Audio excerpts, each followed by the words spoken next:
Welcome to Transform Your Life in 15 Minutes. My name is McAdams.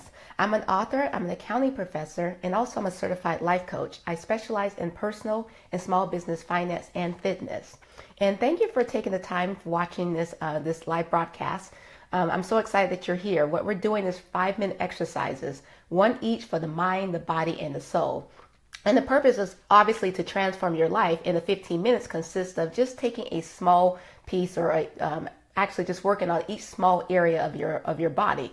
Okay, so again, the mind, the body, and the soul. Your whole part, I should say. Your whole self consisting of 3 parts, and we're going to work on all 3 parts and just a little bit at a time. Now, what we're going to do specifically is for the soul portion, we're going to be doing a 5-minute guided meditation. And then for the body, we're going to be doing a 5-minute yoga routine. And then for the mind portion, we're going to be doing something mind stimulating. And this particular month, we're reading out of a book. And this is a book that I wrote 3 years ago that is currently being published. And it's called Your Body, The Perfect House. How to Find Your True Purpose and Live a Balanced Life. And I'm saying the house because it's an analogy of a house when your body being the actual house. And basically it's going to help you address all 5 areas in your lives. So what I do is in the house we have rooms, and of course in your body or your life you have areas. So the financial is your living room. And then I should say the opposite, right? Your living room is your financial. You have the kitchen, which is your physical. We have the 2 bathrooms, the left brain and right brain, which is your emotional. We have the office, which is your spirituality. And then we have the 2 bedrooms, which are your relationship with yourself and your relationship with others. And so that's what the book is talking about. And today we're actually, this is our 2nd day, we are in the kitchen. We are getting physical in the kitchen. So previously we've already talked about the financial, we talked about the outside of the house and the inside of the house, and then we've also talked about the neighborhood, but now we're in the kitchen. So yesterday I gave an overview of diet versus a lifestyle, and of course my recommendation is for the long time, for the long haul I should say, that you adopt a healthy lifestyle as opposed to a diet. A diet is something temporary. Okay, well today we're going to be talking about calories. Okay, so we're going to give you a formula for weight loss. Okay, so calories. And specifically, we're going to talk about what is a calorie. We're going to talk about calories in the human health. We're going to talk about how many calories that you need. Is when is eating, is when you eat, is that important? And then finally, we're going to talk about and address those, what are empty calories. Okay, so I hope you're excited about today's mind stimulating conversation. So to start off with, we're going to talk about what is a calorie. And again, I want you to understand this from the get-go, that the information that I'm sharing with you is going to be general knowledge. And I always like to preface this by saying that, again, the only person that can know their true body is you. So in other words, anything that you hear is going to be general recommendation. Now, as far as when I'm talking about calories, these are going to be facts. But as it relates to you specifically, then again, you have to know your body. Okay, so with that being said, what a calorie is a unit of energy. Okay, so it's a unit of energy. And basically in nutrition and in everyday language, what a calorie refers to is energy consumption, like via food and drink. And then we also refers to energy expenditure, like through physical activity. So for example, if you eat an apple, you may consume, let's say 80 calories. Whereas if you were to take a 1-mile walk, you may expend 100 calories. Okay, so that's what it means. Now, there are 2 types of calories. We have the small calorie, which is the small c, and then we have the large calorie, which is a big C. Now, don't get confused with all this, but this really is important for you to understand this. So just kind of take it with a grain of salt. I know it's early in the morning, we're talking about calories, but you're getting too scientific. But this is important that you understand this, because we use these things interchangeably. But when it comes to, remember, what a calorie is a unit of energy, and we're putting that energy within our body. And if we don't know the difference, it can really screw us up. Okay, so the small calorie, again, it basically means the amount of energy that it requires to heat 1 gram of water by 1 degree Celsius. Okay, and whereas a large calorie, the big C, is the amount of energy that it takes to heat 1 kilogram of water by 1 degree Celsius. Okay, so we have the smallness and the large. And again, we use those interchangeably, but they are different. So 1 large C equals 1,000 little small calories. Okay, so 1 large calorie equals 1,000 little calories. Now we take for granted that calorie only concerns, or only deals with like food and drink, but really anything that contains energy has calories in it. So for example, 1 ton of coal has like 7 billion calories in it. Okay, so it's not about food and drink. It refers to anything that has energy. All right, and when it comes to those food labels, now this is where it gets important. When it comes to those food labels, what you're actually seeing is they're actually reporting it with a C, right? With a large C. But really, if you look at, let's say, a 250 calorie candy bar, it really has 250,000 calories. So it's really in kilocalories, okay? But they're reporting it as 250 calories. So now you see why it's important to understand what's going on with your body.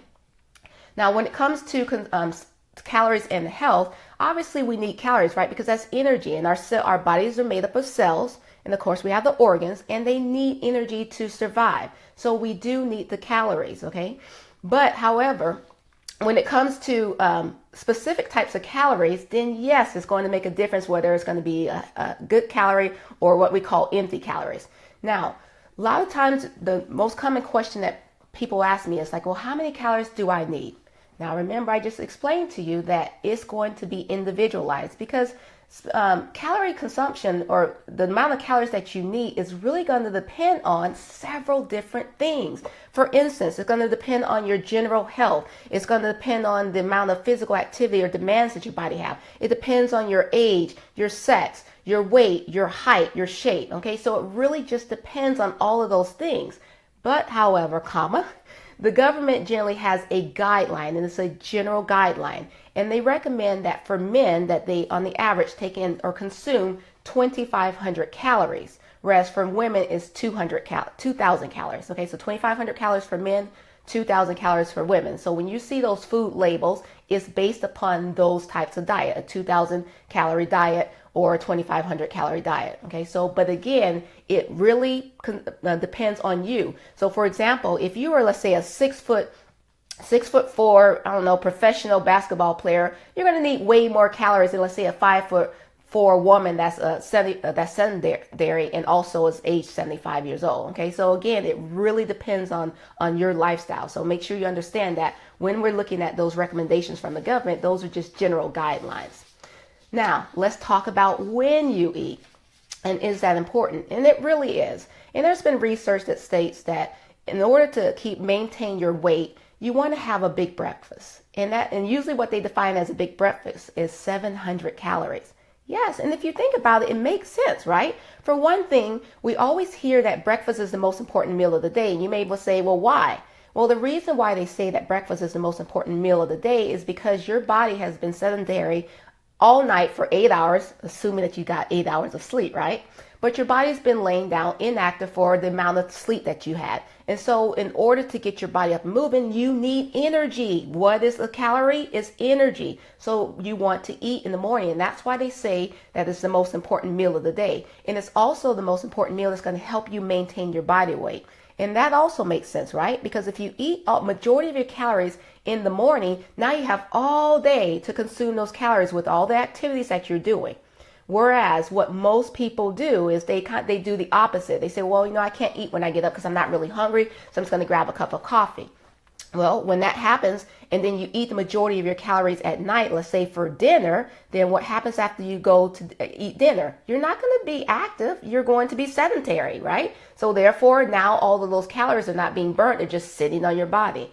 Now, again, I already prefaced this by saying what works for you may work for you. If eating breakfast doesn't work for you and you're happy with your body weight, then by all means don't. But generally speaking, that's the scientific facts behind it. Not, let's say facts, but the research behind it is because, again, you've been sedentary, and then you want to make sure that you get those cells active and give them some energy, and that's how you get energy is from food. And I know what you're saying as far as the coffee, the caffeine, and all those, but right, we're about to talk about those empty calories. All right, let's see if I missed anything. I am. Now, the amount of energy that the food contains, is basically the amount of calories that the food contains is indicative of the energy that it's going to expend, right? So, for example, 1 gram of carbohydrates equals 4 calories. Okay, so 1 gram of carb, 4 calories. 1 gram of protein, 4 calories. Okay, 1 gram of fat, 9 calories. Okay, so do the math whenever you're eating food and you're reading those labels and it says a percentage of fat or percentage of carbs or percentage of protein. Okay, so again, 1 gram of carbs, 4 calories, 1 gram of fat, 9 calories, and 1 gram of protein is going to be 4 calories as well. All right, I'm gonna grab some water to get a little thirsty here.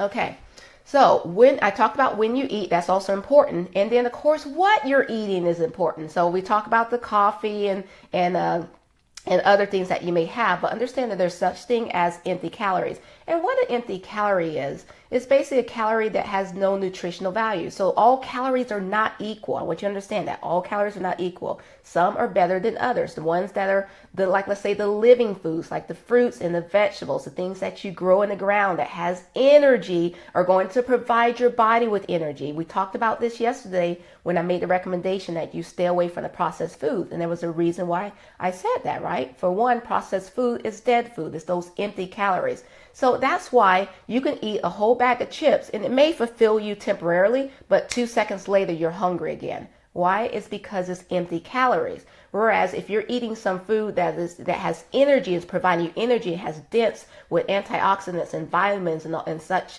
minerals and all that, it's going to satiate you. Hi Nisi, good morning. So it's very, very important that, not only when you eat, but also what you eat in terms of calories concerned, because all calories are not equal. All right, so I hope this has been very helpful for you in the talk of calories. And again, the main point I want you to understand is what works for you. You have to determine what works for your body. Okay, I can talk about generally speaking. This is generally what works for the general population, but as it relates to you specifically, you have to get to know your body. So you may say to yourself, I'm not a morning person, so therefore I don't eat breakfast. But why do you say that? Is it because you're not used to eating breakfast in the morning? That's not your habit? Or you actually did really try it and it didn't help you? Okay. And then you got to ask yourself, well, what was it that you were eating for breakfast? Obviously, if you're eating a donut, it's not going to help you. And by the way, I want you to understand that ice cream and bacon are the two most common foods that we love that has the most amount of empty calories. Yes, ice cream and bacon. So if you love ice cream, which I used to long time ago, and then if you love bacon, I know several people that love bacon, understand that those are empty calories. So when we're talking about having that healthy breakfast with 700 calories, obviously we're talking about dense calories. Okay, so the good nutritional value, the living foods calories, not the dead food. And remember, anything that's processed is going to be dead. All right, so my second, because I always like to have a go away plan, right? For today, I want you to think in terms of cutting out sugar in your diet. So yesterday I gave you processed food, of limiting processed food out of your diet. Today is going to be sugar, because sugar is empty calories. All right, and so we'll talk more about sugar tomorrow, but specifically try to cut out sugar in your diet. All right, so hopefully this has been helpful for you. The formula, right? Oh yes, can't do that. I talked about it. Okay, so the formula for weight loss. I'm getting all excited again. Okay, so now it's been generally reported. Okay, generally, remember that word generally. And the reason why I say this, right? I don't want you to think I'm just like skeptical of everything, but really I kind of am, because speaking wise, you only can go by what you research and what you learn, right? But then the more that you start to research, then everything starts to be debunked. But again, I'm just going to say it's been generally reported, because again, there's been some people that say this is not true. They've done the numbers, but for the most part, this is what's been fed out there. And keep in mind, I've already told you that as it relates to you, you have to find out specifically, but this is actually something that will give your mind something to think about if you're trying to lose weight. Okay. And I'm not necessarily a fan of counting calories. It works for some people and it doesn't work for others. For me, it doesn't work because that's too restrictive. I don't want to sit here and think about how many calories that I'm eating as I'm enjoying my salad or whatever it is that I'm eating. But there's other things to combat with that. Good morning, Nell Val. Good to see you. All right. So, but generally speaking, it is reported that 3,500 calories equals 1 pound. Okay, so 3,500 calories equals 1 pound. And then doctors generally say that it's safe to lose no more than 1.5 pounds per week. And remember, they say that for the average person. Now, obviously, if you have way more weight to lose, you're going to lose more than 1 pound a week, and that will be safe with you as long as you're working with your doctor, right? But generally speaking, for the average person, they usually recommend that you lose no more than 1 to 1.5 pounds per week. Now, keep in mind that I said that 3,500 calories equal 1 pound. Now, how they get the 1 pound a week is this. If you reduce your calorie intake by 500 calories per day, times 7 days a week, okay, 7 times 5 is 3,500, right? So if you do that by 500 every single day, reduce your calories by 500 every single day for 7 days, that equates to 3,500 calories, which equals to 1 pound. Now, the thing is that 500 calorie, remember I talked at the very beginning, I told you that when we talk about nutrition and we talk about calories or everyday layman's term, the calorie consists of energy consumption and also energy expenditure. So that 500 calories could mean that you reduce your expenditure or don't eat as much, okay? So you reduce how much you're eating by 500 calories. But it can also mean that, let's say that you say, I love the way that I eat, I don't want to change the way that I'm eating, but I do want to lose weight and I love to exercise. Well, then what you can do is you can actually add some exercise to your routine, and as long as you're burning 500 calories or more a day, then you're also going to have that deficit, okay? So what you're trying to create is a 3,500 calorie deficit in order to lose 1 pound. All right, so that's your formula for weight loss. All right. Thank you, thank you, thank you. Let me grab this mic off here. Today I'm having a little trouble with it. All right, so how are you guys generally doing with your life and with your transformation? I'm so happy to be hearing the stories that you're sharing with me. Oh gosh. All right, I remembered my phone. So now what we're going to do is we're going to move on to the yoga. And I always like to remind you, let me grab me some water here because my throat is getting a little dry. Don't worry, you know that one's coming, right? You know water's coming. There's a whole new talk on water, but that one's coming. All right, what was I saying? So I was talking about yoga being a practice and also meditation being a practice, which means that it's like a process, right? It's like the journey. And it's something that you want to do on a regular basis in order to see the benefits.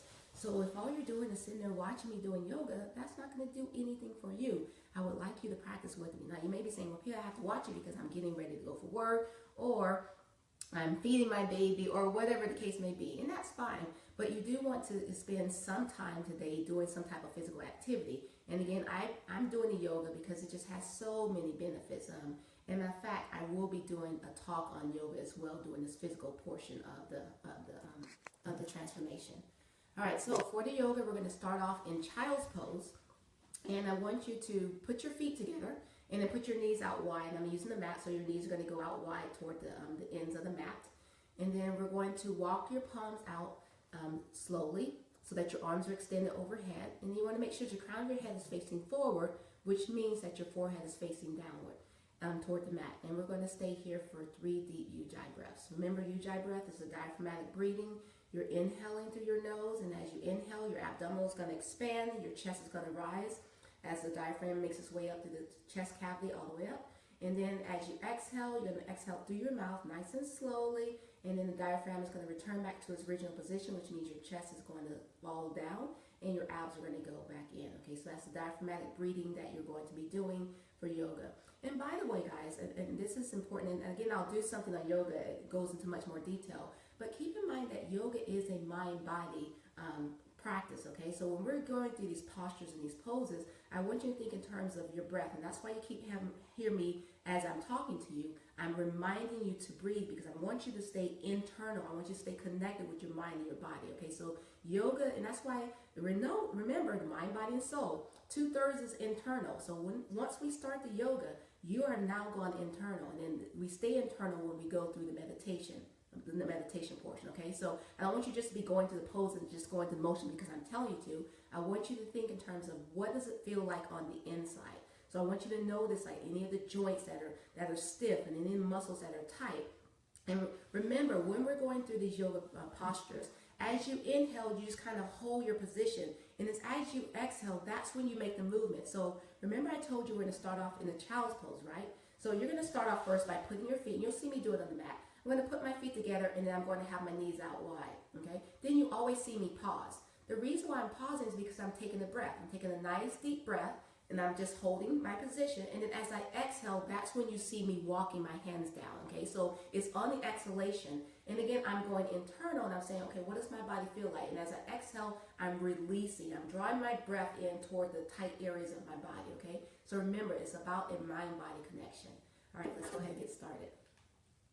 Let's play my music here. All right, so child's pose.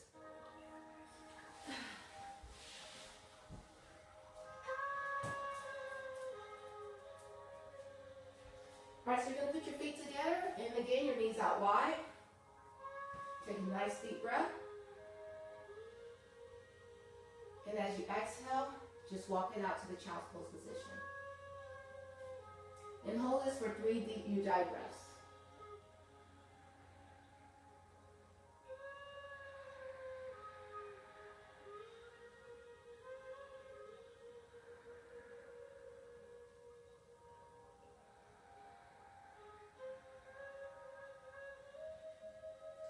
On the next inhalation, I want you to come up to your fingertips, and I want you to feel the elongation in your arms, all the way from your fingertips, through the upper part of your back, all the way through down to the tailbone. Just press your armpits down toward the mat. And continue your deep ujjayi breaths.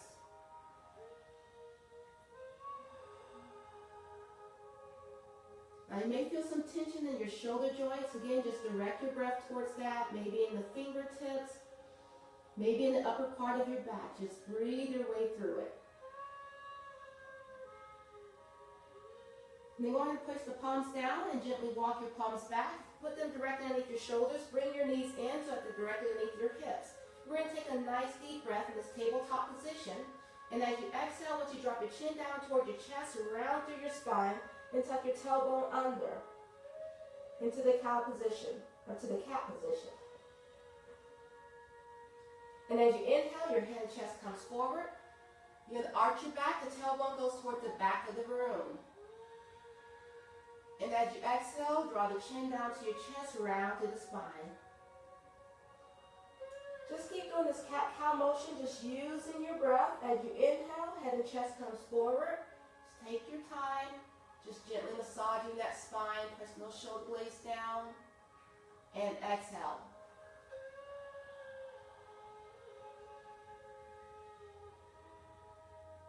Again, nice deep breath, inhaling. Head and chest comes up. Press those shoulder blades down. Tailbone toward the back of the room. And exhale.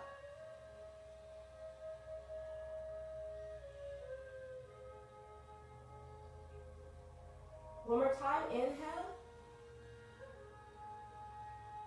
And this time as you exhale, you're going to return back to the tabletop. So have that neutral spine. And then I want you to curl your toes under, and I want you to take it to downward facing dog. Now in this position, your chest goes back to your thighs and your knees, and you're trying to get your heels down to the mat. Now I'm going to go ahead and start pedaling my legs. And I mentioned that if this narrow pose or narrow position of your legs, the downward facing dog, is too much for you, you can feel free to walk your feet out toward the edges of the mat and do the same thing. Okay, this is less strenuous on your body. Okay, but you want to pedal those legs. Again, feel the elongation from your heels all the way up to the tailbone.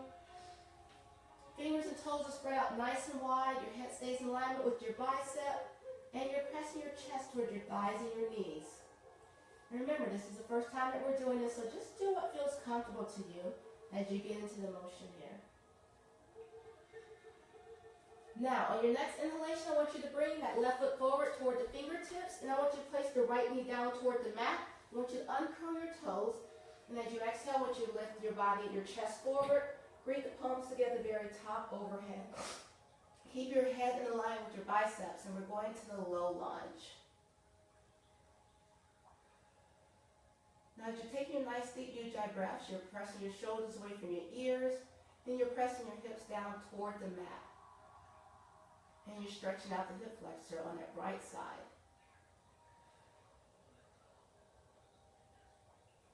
Now go ahead and release the palms back down, curl the toes under, and then take that left foot back to downward facing dog.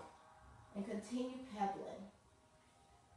Now remember, you're doing what feels comfortable for you, so you can come up on the top of your toes, and you can roll down to the balls of your feet, all the way down toward the heels.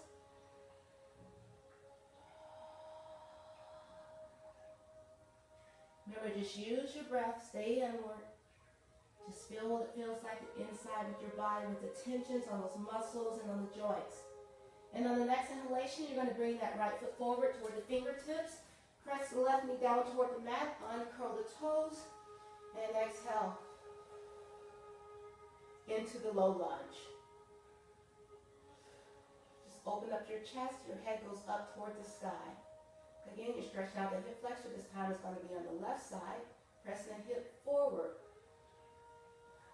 Relax the shoulders, pressing them down and away from your ears. Try to keep your head in alignment with your bicep.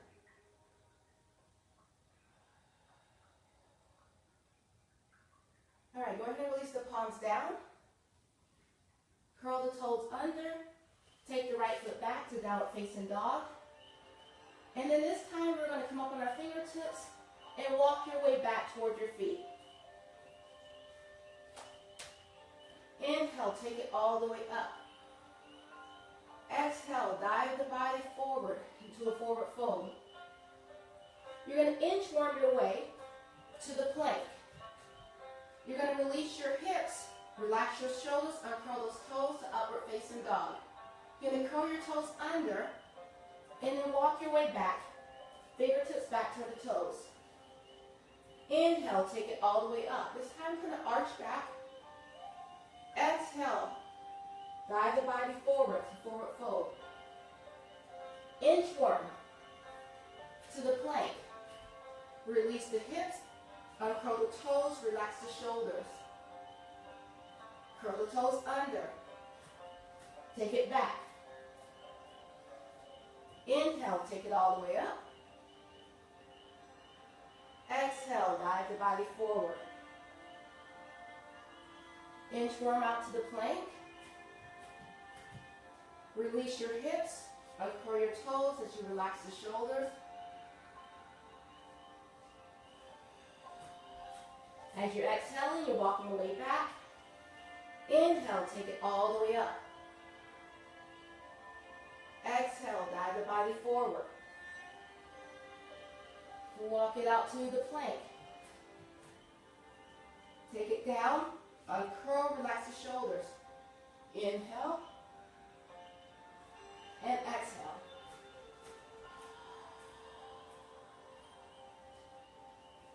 Inhale, take it all the way up.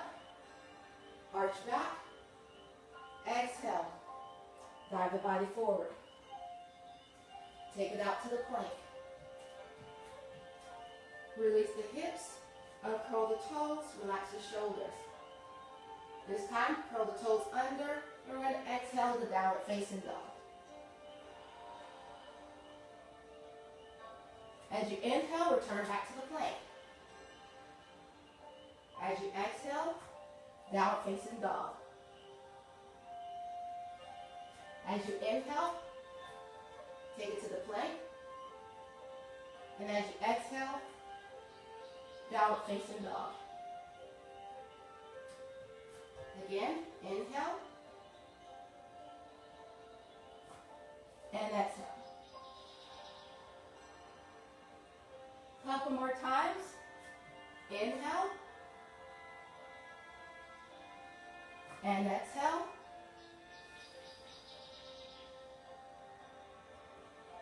And then hold the plank.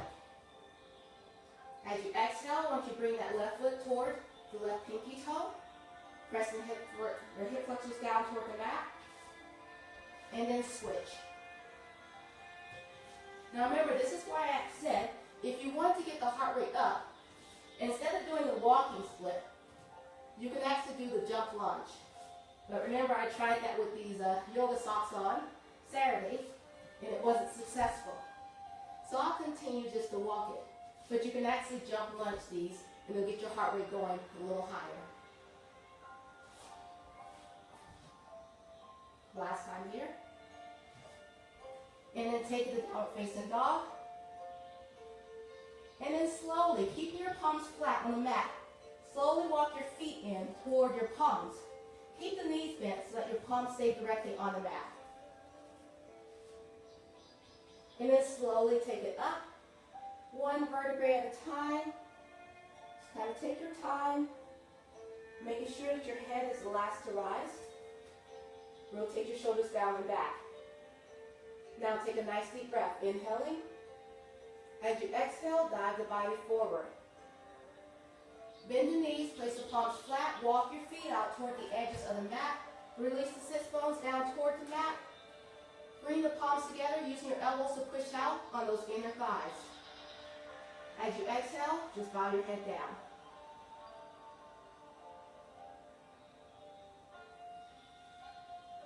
Now as you're breathing, you're releasing the tension and directing it toward the hip flexors. Those are generally tight and small muscles, neural joints, because we do a lot of our time sitting.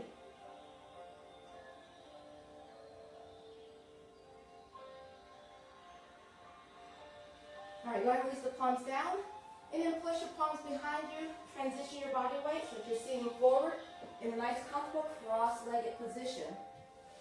Making sure that you're on your sits bones and not the fleshy part of your bottom. You want to take your fingertips down toward the mat. Your chest is up nice and high. Take a nice deep breath, inhaling. And as you exhale, release it all down. Again, deep breath, inhaling. And exhaling.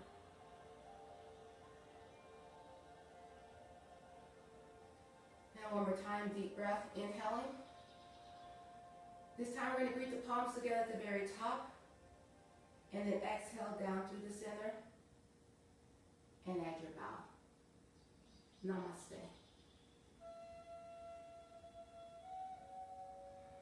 Okay, continue your breath.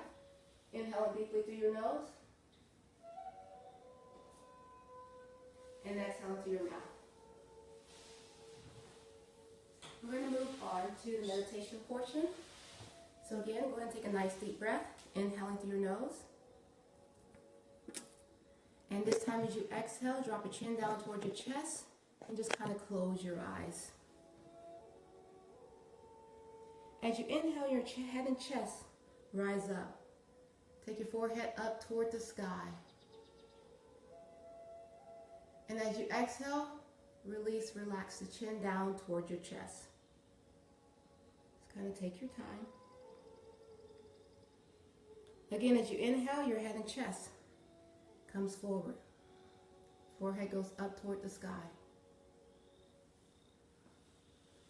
And as you exhale, release the chin down toward your chest.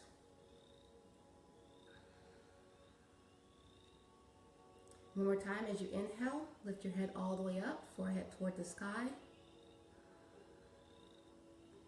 And then this time as you exhale, just bring your chin, your head naturally forward. Keep your eyes closed.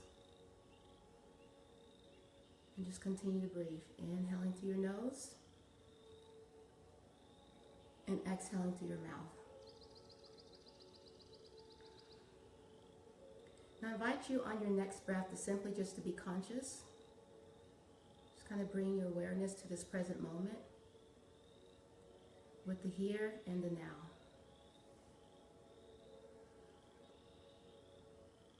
Breathe in through your nose. And exhale out through your mouth.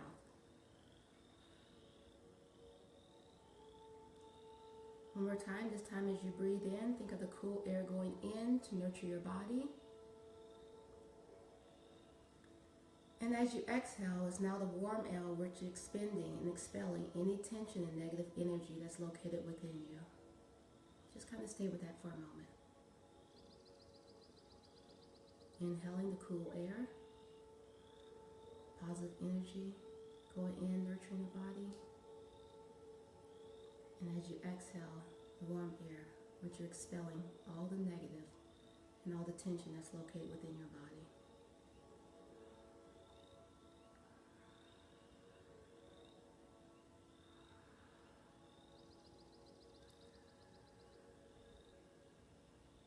Now as you continue breathing, I want you to feel your feet connecting to the floor.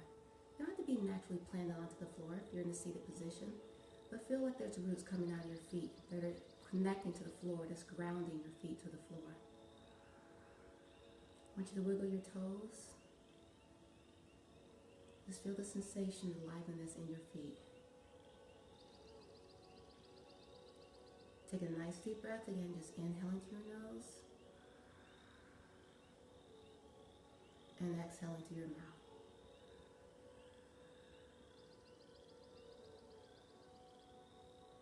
Gently shift your posture if you need to.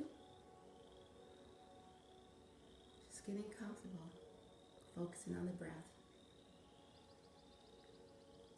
Now as thoughts are coming into your mind, I want you to just kind of gently push them away. Just imagine that you're working like with clouds. The thoughts are like clouds located in your mind, and you're just gently, as a breeze, just kind of pushing them away as you're focusing on your breath.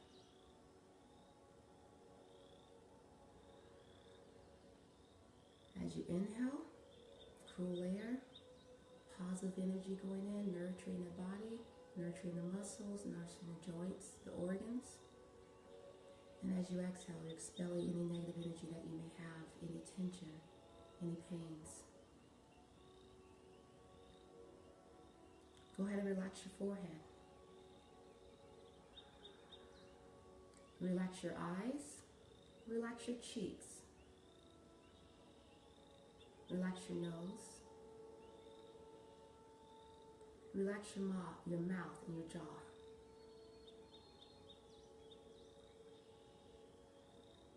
Go ahead and relax your ears and the back of your neck. Again, take a nice deep breath, inhaling through your nose. And exhaling through your mouth. Again, nice deep breath. And as you exhale, just kind of relax those shoulders. Just think of all the tension and stress just releasing, sliding down those shoulders.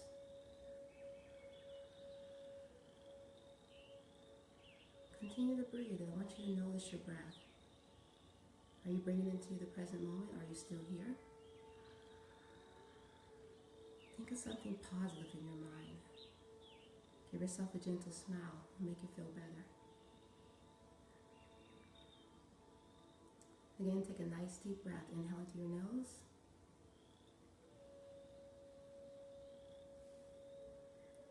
And exhale into your mouth. I want you to enjoy being fully present in this moment. Just take a nice deep breath.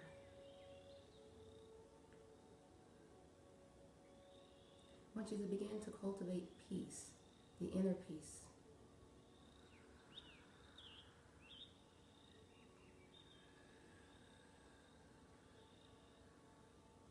You're in a safe place. I want your heart to be filled with love. A deep breath. Inhaling through your nose.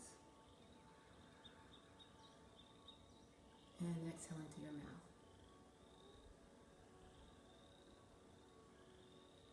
Again, nice deep breath. Inhaling through your nose. And exhaling through your mouth.